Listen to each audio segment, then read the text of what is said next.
live and direct from anywhere in the world. It's The Kelly Show with Dr. Kelly Mondesire. Hello and welcome back to The Kelly Show, real people with real stories in real time. And we are continuing the month of June, the state of global education. And today's guest, I want to let you know, is so special and his message is so important that every teacher, parent, child advocate, and young person should definitely stay tuned, stay with us, because you don't want to miss what this man has to say. And we'll be right back after word from our sponsor. You don't want to miss this. Be right back. This portion of the show is brought to you by Many Purple Hats, MPH, Vroom! Get noticed online. Stand out from the crowd. Differentiate yourself from all that white noise. Vroom! And welcome back to The Kelly Show, real people with real stories in real time. And today I have to introduce this guest who is so special, and the message that he has to share today applies to every single young person, parent, and professor across the globe. My next guest is the co-founder and chair of Rice Cone International. He is a recognized executive recruiter of C-suite executives. He is the founder of Plant a Seed, Inspire a Dream Foundation, and he is a best-selling author, mentor, and investor. Mr. Gene Rice, thank you for joining us and welcome to The Kelly Show. Come on down. How are you? I'm doing great, Kelly, and thank you for inviting me. I think the message and what you want to talk about is so important. Thank you. I appreciate that. Thank you very much. And it is important, and especially in today's world of what do I want to be when I grow up? But however, let's start with you. Where are you from? Where are you now? And what did you want to be, or who did you want to be when you were growing up? Do tell. Give us a little bit of your story. My background is I was born and raised in Long Island, New York, but I've been living now in Bucks County, Pennsylvania, up in the New Hope, Washington Crossing area for over 35 years. That's where my wife and I chose to raise our family. My career is a very eclectic one, Kelly. I started off, I went to St. John's, and while I'm at St. John's, I started tending bar. And then I started managing as the bar expanded. I managed the club. We started booking original music and expanded 2 times. And then it became probably one of the most popular clubs on Long Island. It was a very unique idea. It was a club that only booked original music. So you had to write your own music to play there. And we had live music 7 nights a week and had a lot of the big bands play. And then I left there and I started a second club called Heckle and Jekyll's, and same thing, all original music. But, I got to meet and book bands like the Ramones, Joan Jett, Cyndi Lauper, the Stray Cats, Bo Diddley, who I loved. He was great. Richie Havens. So it was a great, I really enjoyed it. However, I fell in love with my wife, and she said the only way I'd marry you is if you got out of that business. So I left that business. Thank God I did. I think I'd be dead right now if I didn't, but it was a lot of fun, but I wouldn't be alive. And I went into corporate America. I started working for a division of an international Fortune 100 firm called Alcatel. Started off in sales, went to sales management, then became general manager. Then I became district manager. My last position with them, I got promoted 5 times in 7 years, is I was heading up East Coast operations with about 1,500 people reporting into me directly or indirectly. It was a great career, except I was on an airplane every day. And we had a young family, and I just wanted to get off of an airplane. So I took my number 1 GM out of Philly, and we started an executive search firm. Wow. And we did that because I had used a number of the search firms to bring my own talent into my own company. I thought we could add value to it. The search firm went and grew to be one of the 30 largest in the world. It was the fastest growing in the US. And I had the opportunity myself personally, because this is the piece I loved. I've placed in my career over 1,000 C-level executives managing partners. My company has placed tens of thousands. I've interviewed tens of thousands. So I have a real perspective on talent and how to evaluate that talent. Wow. So, yeah. So let me ask you a question. What was your major in St. John's University? By the way, I also graduated from SJU. What did you major in? I had a dual major in history and philosophy. I thought I wanted to be a teacher.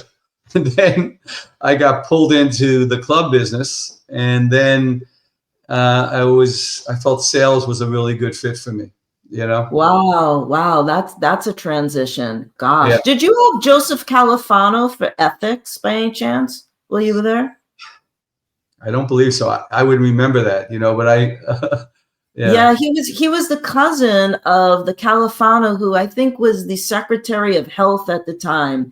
But this was maybe 19. No, we're not going to talk about the year. But anyways, so let me ask you this. You have been so instrumental in your work with young people and education and the system of education. What has been your inspiration to segue from the executive search business into your foundation, Plant a Seed? And tell us about that. And we spoke briefly before we came onto the show today, and what you had to say was just so important. So I'm going to let you take the stage, and at some point we're going to put a few photos up, but primarily, folks, I want to put Gene on the screen, full screen, because he has something really important to say today. So Gene, take it away, please. Well, a lot of it came from, for the last 25 years, Kelly, I would bring in every summer for 8 weeks 4 college interns going into their senior year. And I felt if I'm going to bring college interns in, it was important that I spend some time with them. So it started off as Gene's life lessons. And that what came from that is all these questions that they had, and which helped me understand how not only ill-prepared they were to start their professional lives, but also their personal lives. And one of the things that used to make me very, very upset is we had these really bright kids because we paid them well and we interviewed them and we had our selection. They went on to be lawyers, doctors, engineers, accountants. One went on to be an NBA player. But I can't tell you how many of them came back and told me after doing whatever they chose to be in their career, how unhappy they were in their career. I'm going to give you a story about 2 lawyers. One went to NYU, one went to Boston College. They both graduated in the top 25% of their class. They both got hired by big law firms, and within 2 years, they absolutely hated what they were doing, the billable hours, right? And so for me, the most important thing, and this is the message I want to send to young people, one of your goals in life should be to find something that you sincerely love doing and then doing it well enough that you can make a living doing it. And I don't want any young person to pick a major or decide to go in a career without having some hands-on experience. So to go back to the story of the 2 lawyers, my daughter went to Lehigh. She had a 3.92 GPA. At Lehigh, if you graduate with a 3.75 or higher, they'll pay for you to stay for your master's. She got her master's there. She always thought, Kelly, she wanted to be a lawyer. Based on my experience with some of my interns, I said, listen, why don't we see if we can find a free, an internship with a local law firm that you can go and work for this summer, so you really, really know, is this what I want to do before committing to law school? So I helped her write the email. She sent it out. And the key thing here with this email is it was very simple. I go to Lehigh. I have a passion for being a lawyer. I have done some research. I know you're a managing partner and a thought leader. I was wondering if I could come in and work for free this summer. Now, even if it's 1 or 2 maybe you have to work. I want you to have some hands-on experience. A law firm brought her in, and all summer, and I'm very grateful, he exposed her to everything involved with being a lawyer, the research part of it, the administrative part. He took her into the courtroom 3 times that summer. She finished that summer and she came out and she said, Dad, I don't want to be a lawyer. I was kind of happy because I was going to help pay for that. But she always had a passion, Kelly, to be a teacher. But she was coming out of Lehigh and all her friends were going into investment banking, private equity, management consulting, and she thought being a teacher would be below her. And I said, Courtney, you got a passion for this. Go do where your passion is. Because I believe if you can find something you sincerely love doing, your personal health will be better. Your personal relationships will be better. The glass isn't half full. It can be overflowing and your life can change. Okay. So she's a teacher right now. She loves teaching, sincerely loves teaching. And I'm going to connect it a little bit more to you. People don't talk about this. In our country, in the US right now, divorce rates are over 50%. Obesity is off the charts. We spend more money on healthcare than any other country in the world, and we have more obesity than any other country in the world. 34% of adult children still live with their parents. There's $1.4 trillion worth of college loan debt. There's over $1 trillion in credit card debt. That, in my opinion, is all connected to what people do every day for a living. I told you I placed thousands of these C-level executives. There was a study done by the Conference Board a couple of years ago where they interviewed over 2,000 C-level executives in their 50s and 60s. They asked them one question. These were not 100,000 people. They weren't six figures. Some of them were seven figures. Do you have job satisfaction in what you do every day? 63% of them said they do not. So they wake up every day and they go to something for a paycheck. That's my experience with a lot of the C-level executives I place. If I showed you their resumes, you'd say, oh my God, what a successful individual. Well, you get to know them the way I got to know them. A lot of them were on second and third marriages. A lot of them, like me, lived on an airplane. They missed the play recitals. They missed the Little League games. And a lot of them were very unhappy doing a job for a paycheck.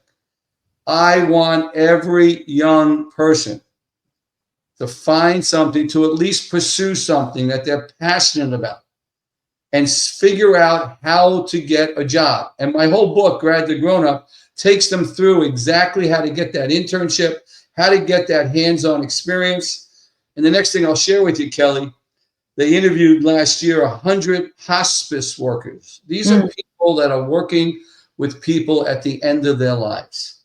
These are people that are very special people that have chosen a career where they're working every day with people that are going to die any day.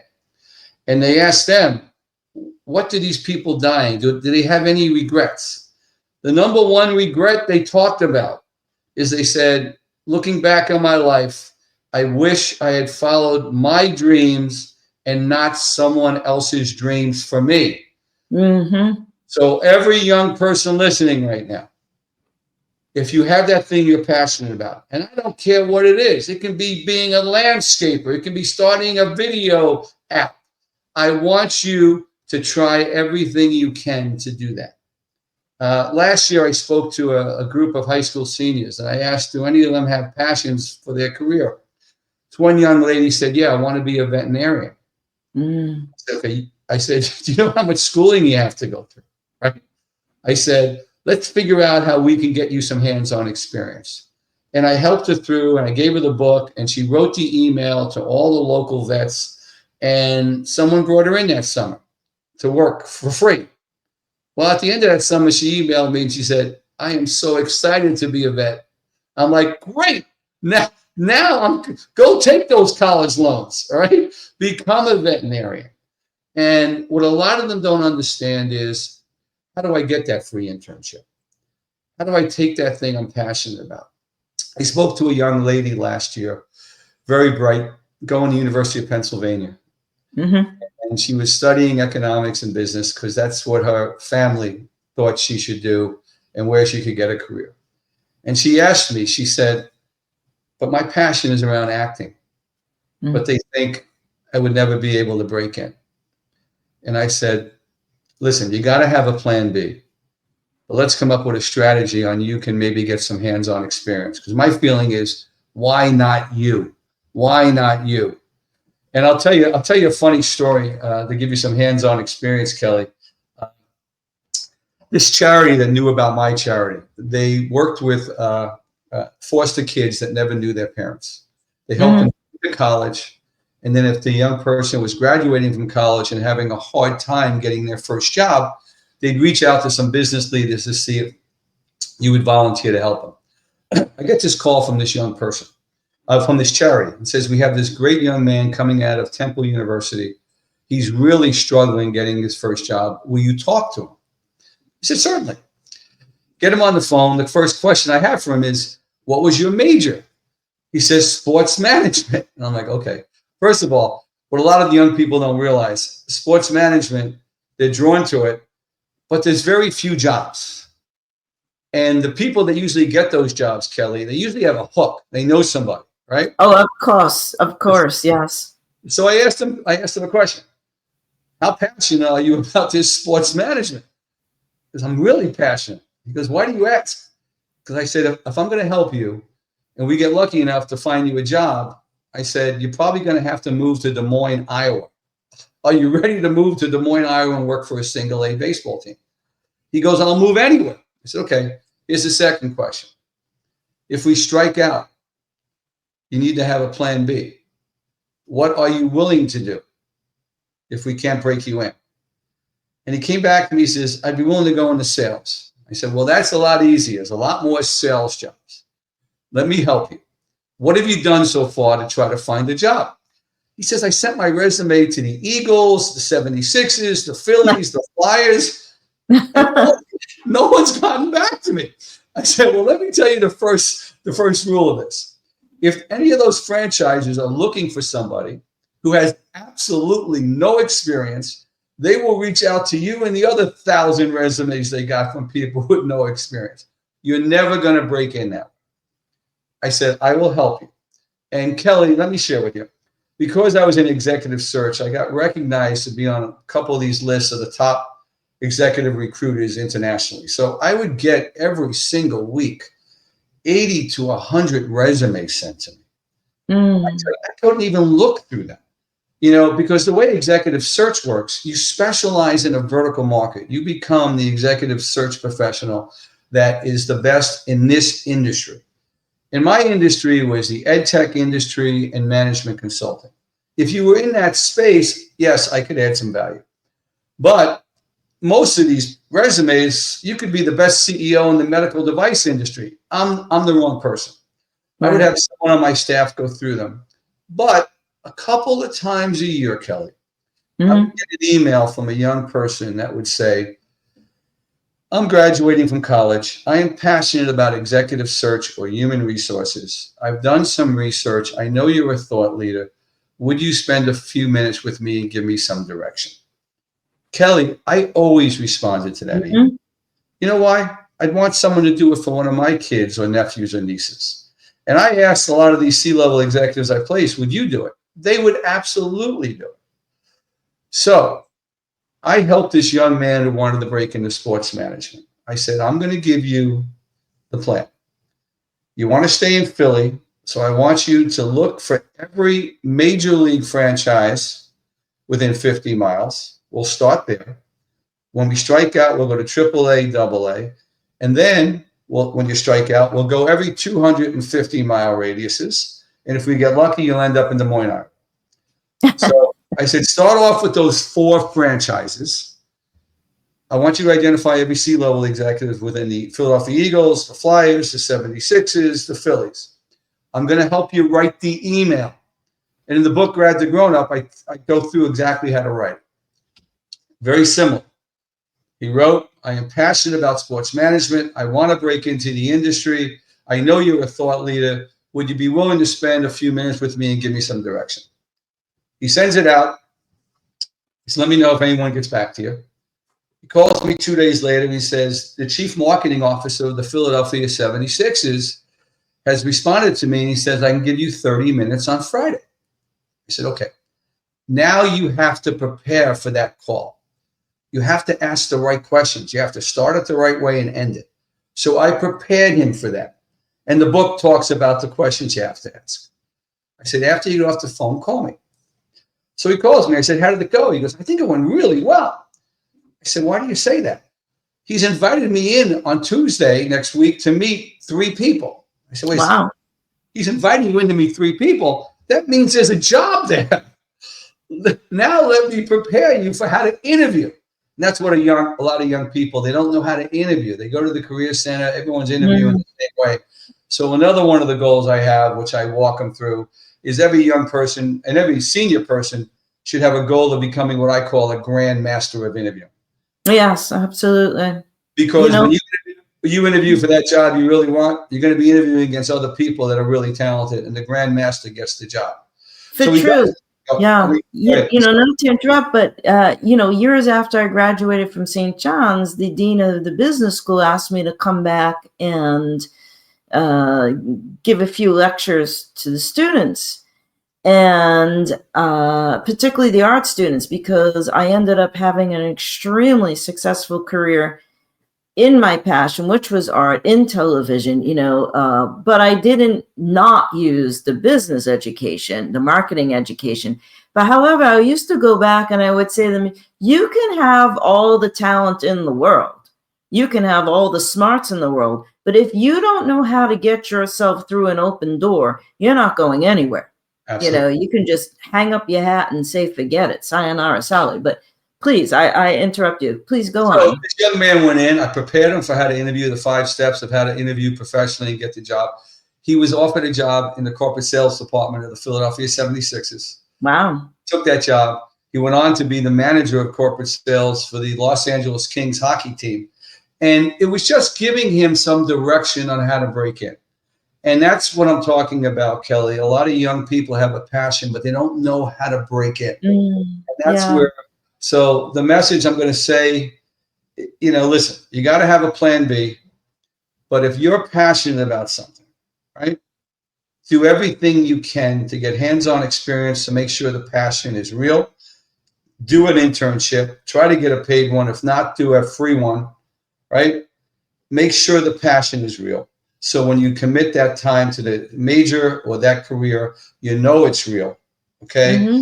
You'll be happier, your health will be better, your relationships will be better, and that's the message I want to send. Well, thank you for that. And now we're going to go to your passion, and Garrett's going to put up 2 slides.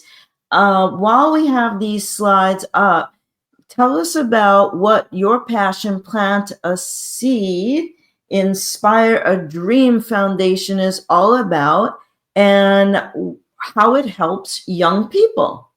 Well, listen, Kelly, my children, I had 4 children, right? My son was passionate about basketball.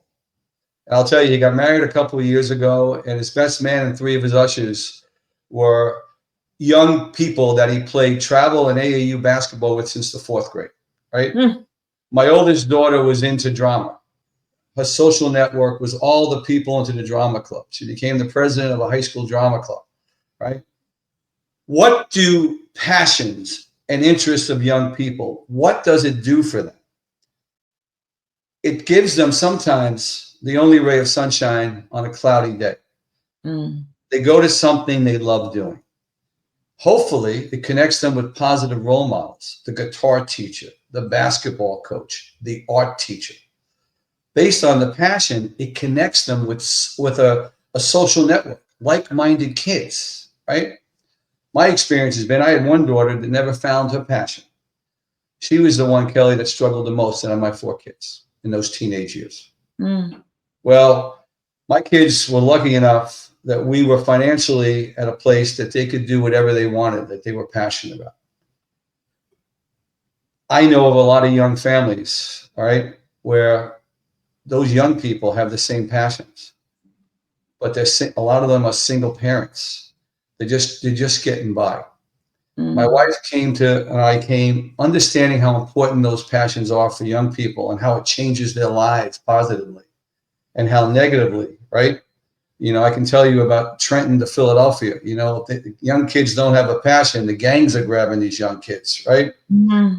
So we don't want a family that's maybe having a hard time financially and don't have the money for their child to do karate twice a week or to take singing lessons twice a week, right? We don't want that young person not to have that opportunity. So we step in, we will interview the family, we will find that music teacher, we will find that sensei, we will put them together. We start off giving them an annual scholarship. We talk to them once a month to see how it's going. And we're at a place right now where we've helped over 850 young people pursue their passions. Wow. And is this national or is this international? We started it off national, right? Mm-hmm. We were helping kids all over the country. Kelly, it got to a place that my wife and I, we wanted to meet the children. We didn't want to be a check writing charity. Mm-hmm. So it's got to be someone who's commutable to where we live. So basically, we're helping young people mostly from New Jersey, Pennsylvania, Delaware, some New York, but they have to be able to come and meet with us. We have to interview them. We want to get to know them. So we're really focusing on that area. But I'll tell you, we've had some great stories. We've had kids go on to scholarships for cheering, dance in college. Here we have a photo of another young man. Now, who is this young man? And is this your wife in the photo with you? This is my wife. This is my better half. All right. Now, this young man, I think, was fourth grade when we first brought him in. He was being bullied in school, and he wanted to take karate lessons. We were able to find him, Kelly, a sensei very close to his house. He ended up going 4 times a week, right? 2 years ago, I think maybe 18 months ago, he's a second-degree black belt. The sensei called us and said, Plantasy no longer has to pay for his lessons. I've made him my assistant. He's helping me train other kids. Wonderful. And when I met with him, I said, anyone bullying you? He's like, no, no one bullies me anymore. But we've had so many stories like that, you know, and my wife and I look at it as a blessing to us. When I tell you, Kelly, and young people, it's another chapter in the book. If you can find something you're passionate about that you want to give back to, right? I promise you, people have always said this to me. Until I experience it, I never realized what they meant. But when you find that thing that you like giving back to, you will get so much more out of it personally than what you're giving. Speaking of book, let's put up the slide of your book so that our viewers can get on the QR, take a photo of this QR. This is Jean and Courtney's book, Grad to Grown Up. And I would suggest that every parent, teacher, school, organization, youth organization, and every young person that wants a little bit of guidance of how to do it. Who do you want to be when you grow up? And what choices do you have out there? I think this would be a fine book to read. Jean, I know this is a bestseller on Amazon. Is this also in the public library system here in the state? It's in a number of, the publisher got into a number of libraries, you know, but it was in Barnes and Noble. And I want to tell you, when you go to Amazon, it's $19, but any money that I get from it is donated back to the charity to help more kids. Oh, that's great. It's 68 tips on how to establish for yourself a professional and personal life that you can be proud of. It will take you through how to figure out that passion if it's real. It will take you through exactly how to write the email to get the free internship. It will take you through the 5 steps of how to become a grandmaster of interviewing. But then it talks into finance, you know, how to invest your money in the first 401k and why it's so important. It takes you into relationships, you know. It's 68 small chapters, but each one of them has a lesson. I just got an email recently that one of the lessons is talk to the oldest person in the room, Kelly, right? Oh, yeah. And how so many young people, they don't understand how much knowledge is there to be able to get from an older person, even their own grandparent. They don't know the questions to ask. So I take them through the questions to ask. And I got an email recently from a young person working in New York City. And he said, I just read your book. And I went into this place after work. I was working long hours to have a bite to eat. And I saw this older man sitting at the bar. So I chose to sit next to him. And I had just read your chapter about talk to the oldest person in the room. And I just want to tell you, I ended up having probably 2 of the best hours of my life. The gentleman happened to be a retired senior writer from the Johnny Carson show, and taking me through all these stories. And I just want you to know how much I got out of that. And I never would have sat next to him. I never would have asked him the questions if I hadn't read the chapter in the book. So there's 68 chapters like that, Kelly, that people can take something out of. And my feeling was, if you can get one thing, then it's been worth it. My daughter wrote it with me. She's the English teacher. So at the end of every chapter, she does the Courtney comment, which kind of speaks to the younger generation. But so it's really, it's something I'm really proud of, and I really love hearing from people about it. All right. Well, we're going to take a break to have a word from our sponsor. So folks, don't go away. We'll be right back with more from Mr. Gene Rice and his pearls of wisdom for any young person, parent, or teacher out there. So we'll be right back. This portion of The Kelly Show is being brought to you by White Wolf Advisory Services. We are the bridge between nations, creating growth, commerce, and collaboration between cultures. Contact us today for more information. And welcome back to The Kelly Show. And we're continuing our conversation with Mr. Gene Rice, who is a phenomenal advocate of children's education. What do I want to be when I grow up, and how do I get there? Gene is the founder of Plant a Seed, Inspire a Dream Foundation. And Gene, I want to thank you so much for being on the show today. And Gene, come back into the camera here. Yeah, don't be shy. We have a tradition here on the Kelly Show. I was going to say the Today Show. Oh my God, because you're talking about the Carson show, and yeah, I used to, yeah, another story for another day of television. But anyways, here on the Kelly Show, we have a tradition. If you could name one person, place, thing, or experience that you were thankful or grateful for, who or what would it be? Please tell us. My greatest accomplishment in life is nothing. It's not the business that I was successful in. It's not the book I wrote. It's not even the charity. It's not my greatest, my greatest accomplishment. My greatest accomplishment, Kelly, is my 41 years of marriage. And being married to somebody who's been my partner through every step of my journey. She's been my advocate. She's been next to me. We've created a life and a family together. My greatest blessing in life is that all 4 of my children and all 7 of my grandchildren live within 10 minutes of us. We're part of their lives. You know, I go to all the Little League games, the dance recitals, you name it. So my greatest inspiration, she's the one who got me out of the club business, the bar business. And it was right by my side in every step was my wife. So that's all right. And so you're going to give her name once again, please. Michelle with 1 L, Michelle Rice, right? Michelle with 1 L. Well, thank you, Michelle, because I'm sure the man Gene is today has a bit in part to do with you and your love and your support. So thank you.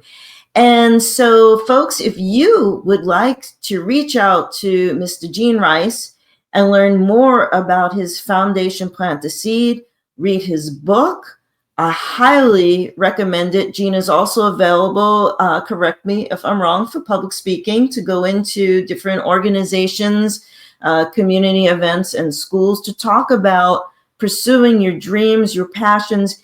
And the most important message is, folks, let's contribute to raising happy and healthy and prosperous human beings, because our youth is the future of our world.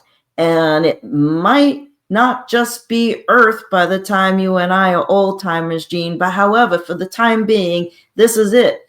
So folks, contribute to today's youth, set them on a good path of their passions, and that creates a much more loving, wonderful, and all around great world. So Gene, I want to thank you so much.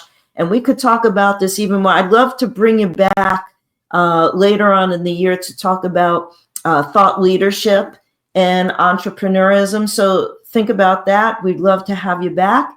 And if you would like to be on the Kelly Show and you have a story to share, do write into us with your contact information, a little bit about your story, but more importantly, why you would like to be on the Kelly Show. We have the contact information right here. Looky. And don't forget today to subscribe to the Kelly Show. Pass the love, share the love of intelligent entertainment, and especially today's episode, because it is so important. And if you belong to a boys club, girls club, Lions club, Rotary club, share this video with the membership, because Gene's message is really important. So we will continue the month of the state of global education next week, when you're going to have to subscribe and tune in. Special guest is a secret. So for now, peace and love. Gareth, take it away.